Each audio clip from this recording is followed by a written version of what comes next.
Hello everyone, আসসালামু আলাইকুম। Welcome to Brishti's blog. সবাই কেমন আছেন? আশা করছি আল্লাহর রহমতে সবাই ভালো আছেন। আলহামদুলিল্লাহ, আমিও খুব ভালো আছি। আজকে আপনাদের সাথে শেয়ার করব ফাল্গুনের ভিডিও পার্ট 2। আর ভিডিও পার্ট 1টা কিন্তু দিয়ে দিয়েছিলাম। আর এই ভিডিওটা কেমন হয়েছে অবশ্যই কমেন্টে জানাবেন। এখানে খুব সুন্দর সুন্দর ফুল ফুটেছে। ফাল্গুনে আমরা লালবাগ কেল্লায় গিয়েছিলাম, ওটার মধ্যে খুব সুন্দর সুন্দর ফুল ফুটেছে। এক একটা এক এক কালার দেখতেও খুবই সুন্দর। আর কয়েকটা ফুলের নাম আমি জানি, আবার কয়েকটা নাম একদমই জানি না, যেগুলো নাকি নতুন দেখেছি। এই ফুলগুলো দেখতে এত সুন্দর, এত সুন্দর, বাস্তবে দেখতে যেমনটা সুন্দর ছবিতেও সেম এসেছে, যার কারণে আপনাদের জন্য ভিডিও করে নিয়ে এসেছি। আর এই ফুলগুলো কে কে চিনেন অবশ্যই কমেন্টে জানাবেন। আমি এই ফুলগুলোর নাম একদমই জানি না, কিন্তু দেখতে এত সুন্দর দেখাচ্ছে, মাশাল্লাহ। তারপরে তো আরহাম আর আমি একটু দুষ্টুমি করছিলাম, যেহেতু ছেলেকে নিয়ে এসেছি, খুবই ভালো লাগছিল। আর দিনটাও কিন্তু বেশ সুন্দর ছিল। তারপর আমরা ঘুরতে ঘুরতে একদম বিকেল হয়ে গিয়েছে, 5টার পর বন্ধ করে দিবে। আর খুব সুন্দর রোদও ছিল। অন্যদিকে আরহাম অনেকক্ষণ হাঁটাহাঁটি করেছে, যার কারণে ওর পাটা ব্যথা হয়ে গিয়েছে। এই কারণে সে বসে আছে, বসে বসে দুষ্টুমি করছে।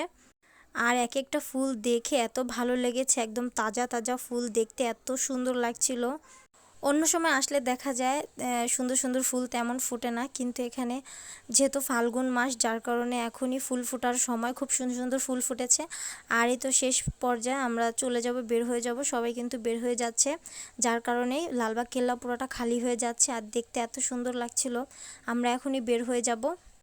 আমরা এখন বের হয়ে যাচ্ছি। আর 2-3 ঘন্টাই ছিলাম, খুবই ভালো লেগেছে। যেমন রোদ ছিল, তারপর ভিউটাও খুবই সুন্দর ছিল। আর আস্তে আস্তে এখন কিন্তু একদম সূর্য ডুবে যাচ্ছে। তো যেহেতু 5টার পর বন্ধ হয়ে যায়, যার কারণে আমরা বের হয়ে গিয়েছি। বের হয়ে আমরা চলে এসেছি কিছু খাওয়া দাওয়া করব।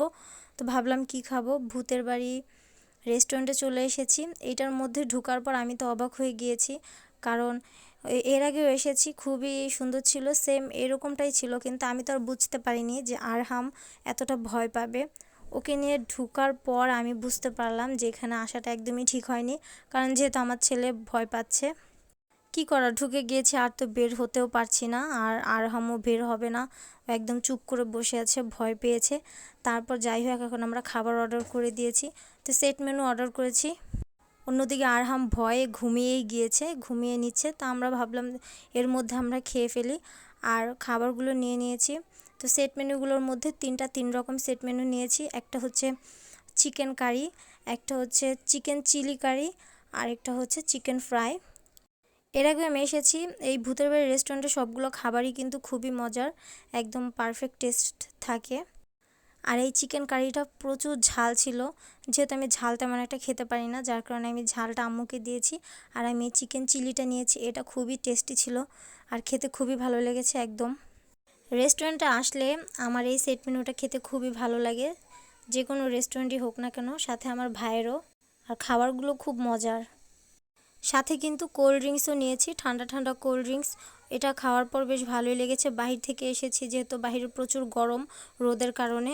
তারপর খাওয়া শেষ, এখন আমরা বের হয়ে যাব। আর আরহাম তো প্রচুর ভয় পাচ্ছে, কিন্তু আরহামকে কিছুই খাওয়াতে পারিনি, শুধু একটু চিকেন খেয়েছিল, আর কিছুই খেতে পারিনি ভয়ের কারণে। তারপর আমরা এখন বের হয়ে যাচ্ছি। আর সুন্দর একটা মিরর ছিল, মিররের জায়গাটা একটু কম ছিল, কিন্তু বেশ ভালোই ছিল। এখানে একটু ভিডিও করে নিয়েছি। তো আজকের ভিডিও এই পর্যন্তই, এখন বাসায় চলে যাব। আর কেমন লেগেছে অবশ্যই কমেন্টে জানাবেন। একবার ভেবেছিলাম যে অন্য কোথাও যাব, কিন্তু সেটা যাইনি, লালবাগই চলে এসেছি। কারণ ভেবেছি যে আরহাম যেহেতু আছে, লালবাগের ভিতরে ওকে ছেড়ে দিলেও হাঁটাহাঁটি করতে পারবে, ও ঘুরতে পারবে, যার কারণে এসেছি। আসার পর দেখি না, আসলেও খুব ভালো লেগেছে। জায়গাটাও বেশ সুন্দর ছিল, তেমন একটা ভিড়ও ছিল না। আর খুব সুন্দর সুন্দর ফুল ছিল, ফুলগুলো দেখে আরও বেশি ভালো লেগেছে। আর ছবি ভিডিও সব কিছুই পারফেক্ট ছিল। আমার কাছে খুব ভালো লেগেছে আজকের দিনটা। এই তো বাসায় যেতে যেতে সন্ধ্যা হয়ে যাচ্ছিল, তো সন্ধ্যার সময় বাসায় চলে গিয়েছি। আর এখান থেকেই আমি ফুল কিনে নিয়েছিলাম আমার জন্য। তো আজকের ভিডিও এই পর্যন্ত, আল্লাহ হাফেজ।